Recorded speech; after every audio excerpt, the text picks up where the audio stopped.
एक बार फिर से आपका स्वागत है जस्ट स्किल्स एकेडमी में। कई बार कई बच्चों को कंफ्यूजन ये रहता है कि फाइल को जब हम सेव करते हैं एक्सेल फाइल को या सेव एज करते हैं तो उसमें क्या फर्क रहता है, सेव करने में और सेव एज करने में क्या डिफरेंस है, वो आज हम समझेंगे। और यदि हम फाइल को यदि शेयर पॉइंट पे या क्लाउड पे यूज कर रहे हैं एक्सेल को, तब हमें सेव करने के लिए क्या करना है क्या नहीं करना है, वो आज हम समझेंगे। तो अभी तक आपने चैनल को सब्सक्राइब नहीं किया है तो प्लीज सब्सक्राइब कर लीजिए, अपने दोस्तों को अपने कलीग्स को शेयर कीजिए ताकि ज्यादा से ज्यादा लोग इस कोर्स से जुड़ सके, जो कि जहां के हम फ्री एक्सेल सिखा रहे हैं सभी को। तो चलिए फिर शुरू करते हैं। जब भी आप एक्सेल ओपन करते हो या फिर उसमें कुछ काम करते हो तो आप जैसे ही आप कंट्रोल एस आप प्रेस करोगे, कंट्रोल के साथ S for Sydney, control S आप जैसे प्रेस करोगे तो ये क्या करेगा, ये उस फाइल को जो एक्सेल फाइल आपने जिसमें काम कर रहे हो उसको सेव कर देगा। उसमें जो मॉडिफिकेशन आपने किया है वो सब उसमें राइट करके उसको एज ए उसी फाइल को अपडेट करके सेव कर देगा।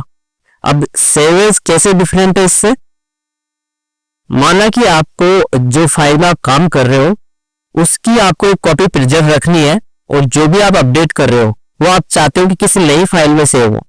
जो आपकी एग्जिस्टिंग फाइल है जिसमें आप काम कर रहे हो उसमें कुछ चेंज ना हो, उसमें जैसा है वैसा रहे, और जो भी आप चेंजेस कर रहे हो वो एक नई फाइल सेव कर दे, एक नई फाइल बना दे, तब हमारा काम आता है सेवेज। तो सेवेज के लिए क्या ऑप्शन है हमारे पास, सेवेज के लिए एक तो ऑप्शन है कि हम डायरेक्ट F12 प्रेस करें। जैसे ही आप F12 जो फंक्शन की है जैसे आप वो प्रेस करोगे एक विंडो ओपन होगी जिसमें आपको फाइल का नाम पूछेगा, किस नाम से आप सेव करना चाहते हैं और किस लोकेशन पे आप सेव करना चाहते हैं। तो लेट्स से मैं इसको सैंपल नाम से सेव कर लेता हूं। और आप सेव एज टाइप में आप जाओगे तो बहुत सारे आपको एक्सेल के टाइप आपको दिखेंगे, तो उसमें जो भी आप टाइप सेव करना चाहते हो सेव कर सकते हैं। मैं जो एक्सेल वर्कबुक अभी रख लेता हूँ और इसको सेव कर देता हूँ। तो अभी आप देखेंगे यहाँ पे टाइटल का नाम यहाँ पे चेंज हो गया है, यहाँ पे नाम सैंपल हो गया है। तो एक नई फाइल सेव हो गई है, एक नई फाइल क्रिएट हो गई है सैंपल नाम से। जो ओरिजिनल हमारी फाइल थी वो वैसे के वैसे इंटैक्ट पड़ी है, उसमें कुछ चेंज नहीं आया, बल्कि जो भी हमने चेंजेस किए वो एक नई फाइल में सेव हो गए। तो वो होता है सेव एज का काम। सेव एज आप एक और तरीके से आप कर सकते हो, एक तो F12 मैंने आपको बताया, एक आप यहाँ फाइल में जाएंगे तो आपको सेव एज का ऑप्शन दिखेगा, सेव एज। तो जैसे आप सेव एज पे जाएंगे तो यहाँ पे लोकेशन बताएगा कि कहाँ आपको सेव करना है, डेस्कटॉप पे सेव करना है या फिर कहीं और सेव करना है। नाम आप सेट कर सकते हो, टाइप आप सेट कर सकते हो और आप यहाँ पे सेव कर सकते हो। तो ये ऑलरेडी मेरी सैंपल डॉट एक्सेल एसएक्स है ऑलरेडी, तो मैं उसको ओवरराइट करना चाहूंगा। यस, मैंने ओवरराइट कर दिया तो वापस ये सैंपल नाम से सेव हो गई। तो ये डिफरेंस होता है सेव में सेव एज में। सेव में यदि आपको सेम ही फाइल पे यदि अपडेट करना हो, उसी फाइल को ओवरराइट करना हो, तब तो आप सेव करेंगे, कंट्रोल एस यूज करेंगे। या फिर आपको यदि आप चाहते हो कि नई फाइल बने, जो भी चेंजेस आपने किए हैं उसके लिए नई फाइल क्रिएट हो, तो आपको सेव एज करना है। आप सेव एज के थ्रू आप पीडीएफ में भी सेव कर सकते हो, CSV में भी सेव कर सकते हो, अलग अलग फॉर्मेट से जिसमें आप सेव कर सकते हो। अब चलते कि क्या एक्सेल खुद से सेव करता है एक्सेल को, जो हम काम कर रहे हैं उसको क्या एक्सेल सेव करता रहता है? हाँ, लेकिन किस केस में, जब हम क्लाउड पे या फिर एक्सेल के शेयर पॉइंट पे हम काम कर रहे हो, शेयर पॉइंट पे एक्सेल ओपन करके इंटरनेट पे वहां यदि हम कुछ काम कर रहे हो तो एक्सेल ऑटोमेटिकली उसको कुछ सेकंड्स में सेव करता जाता है।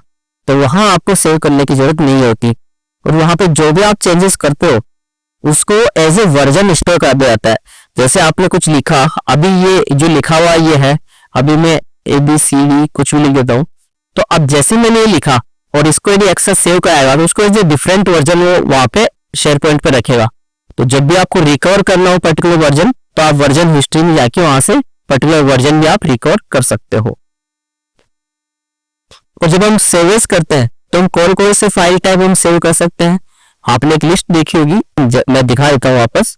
F12 यदि मैं करूंगा तो सेव एज टाइप में बहुत सारे टाइप आएगी। तो एक्सेल वर्कबुक हम यूज करते हैं, डिफॉल्ट फॉर्मेट होता है जिसमें कोई मैक्रो वगैरह नहीं होता, जो कि हम एक्सेल वर्कबुक में सेव करते हैं। यदि हमने कुछ मैक्रो रिकॉर्ड किया हुआ है तो एक्सेल मैक्रो एनेबल्ड वर्कबुक, इसका जो एक्सटेंशन होता है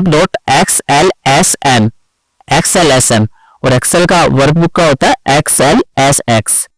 ये XLSM ये होता है जब मैक्रो में करते हो। यदि आपको पुराने वर्जन के साथ कंपेटेबल चाहिए कि एक्सेल 93 3 के वर्कबुक के साथ कंपेटेबल हो तो आप उसके लिए ये सिलेक्ट करेंगे एक्सेल 93 2003 वर्कबुक।